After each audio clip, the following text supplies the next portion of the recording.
What is really good, internet world? This is Rich of ReviewTechUSA, and you know what time it is when you see the wood grain and hear my sexy voice. It is time for a product review, and this is a new product from Stone Age Gamer. Now, for those who have been following me for a while, you'll remember several months back I reviewed the FC3 Plus, which generally was a really good system.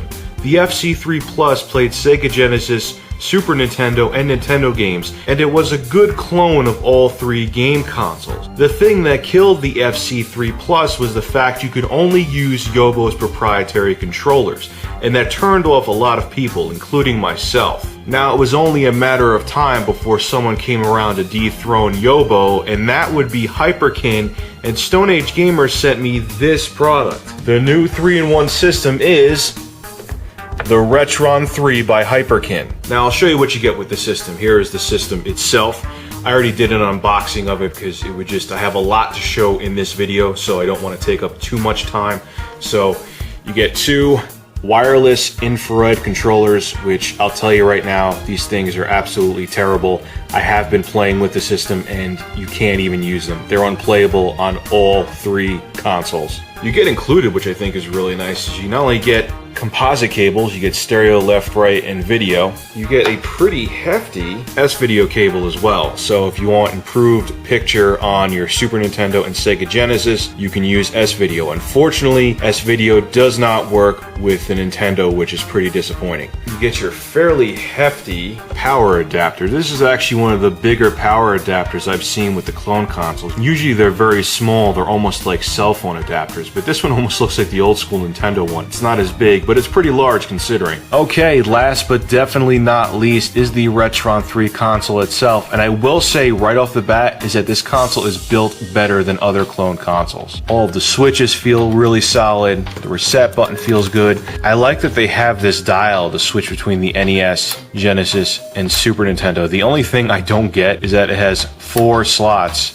and there's only 3 systems, so if you have it tilted all the way here, it doesn't do anything. Maybe they were thinking about putting a 4th console in this thing and they didn't do it. You got your dust covers here. Actually feel really solid for dust covers. A lot of times they're very flimsy. They're not on this, which is really cool. Now this is where the RetroN 3 stands out compared to other clone consoles. Not only do you have your SNES controller ports up in front, you have NES controller ports on one side and Sega Genesis controller ports on the other side. So you can use your original controllers from all 3 consoles and they'll work, and I've tried it and they work awesome. The only thing I could say is I wish they put all the controller ports in front, because if you put this in an entertainment center, it's kind of a pain in the butt to have them on one side, and on the other side you'll have to pull out the system. If you have everything really close together, it's kind of awkward, kind of a little design flaw, but honestly I'll take it. Having all 3 original controller ports for all 3 systems was an ingenious idea. Let's take a look at the back here. Another thing I like compared to the FC3 Plus is that this has not only a composite but S-video, and you have your DC input for your power. Also keep in mind, even though there is no light gun included, because it has the original NES ports, it will work with your NES zapper. Okay, so I gave you a quick overview of the RetroN 3. Now let's take it upstairs to my capture equipment and capture some footage from all 3 consoles and see how it performs.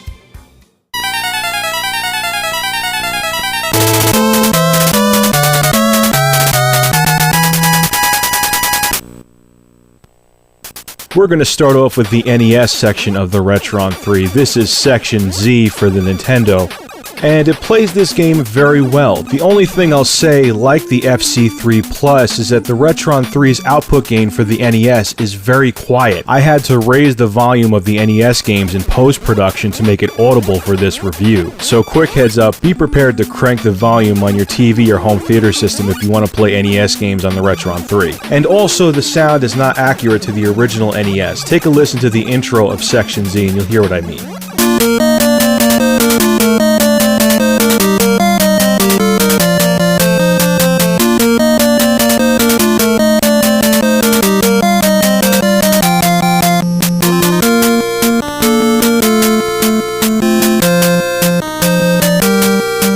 Once again, like I said with the FC3 Plus, the audio isn't bad. It's not distorted like it is on the Retro Duo, but it's just not accurate to the original. But besides for that, like I said, the game plays great, the colors are accurate, I really can't complain.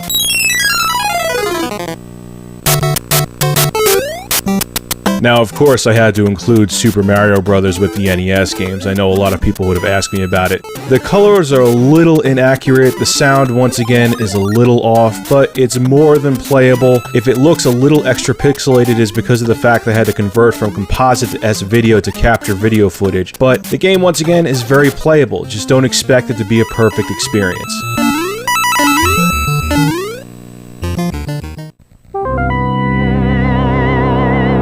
Okay, we're taking a look at the good old Sega Genesis side of things on the RetroN 3, and we're going to start off with Castlevania Bloodlines, developed by Konami. Now, visually, because this actually works with the S-video output, it looks better than an original Sega Genesis. The whites are very bright, the colors are very sharp and defined. I was actually amazed by how good the Sega Genesis section of the RetroN 3 looked through the S-video connection. I just wish Hyperkin made the NES part of the RetroN 3 S-video compatible, just to make setting it up on your TV more convenient. The only flaw that caught my attention while playing Castlevania Bloodlines on the RetroN 3 is that the sound output sounded kind of muffled. Here, I'll let you listen to the game for a second and see what you think.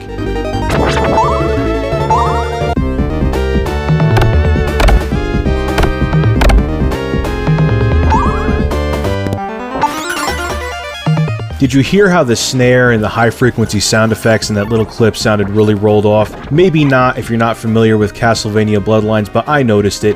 It's not really a big deal, but I did feel it was necessary to mention it. But like I said, the visuals look gorgeous, the sound is more than passable. I like it. I can't complain.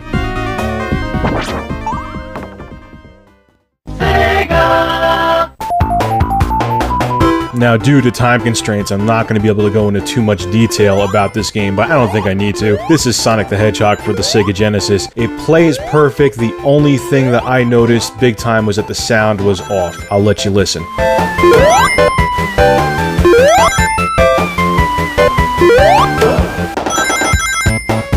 Now granted, when Sonic collects rings, it doesn't make your ears bleed, and it doesn't have off-key notes like the Gen Mobile does, but it just doesn't sound like the original Sega Genesis, and it was much more noticeable in this than Castlevania Bloodline. But once again, it plays great, the sound is good enough, I can't complain.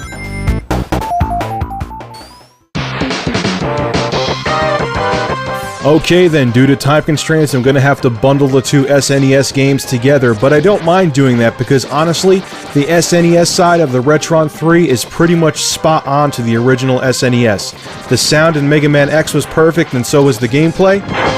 And the Super Effects chip-enhanced Star Fox ran with no problems whatsoever. Now let's bring this review home for a final verdict. Okay, so is the RetroN 3 the wet dream that old school gamers have been looking for?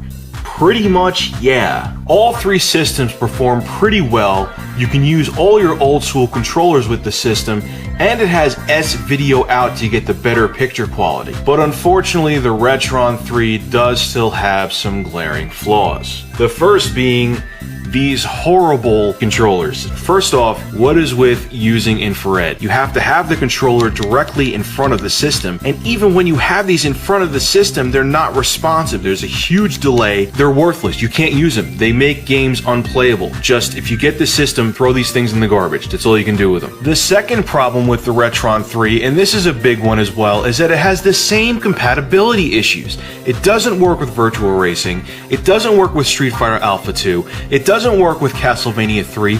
Come on, how many more times can you make a console clone that doesn't work with the same exact games over and over and over again? And it spans through all the different companies. This is a pile of crap. I don't get it. It drives me insane. I mean, are you kidding me? God almighty in heaven.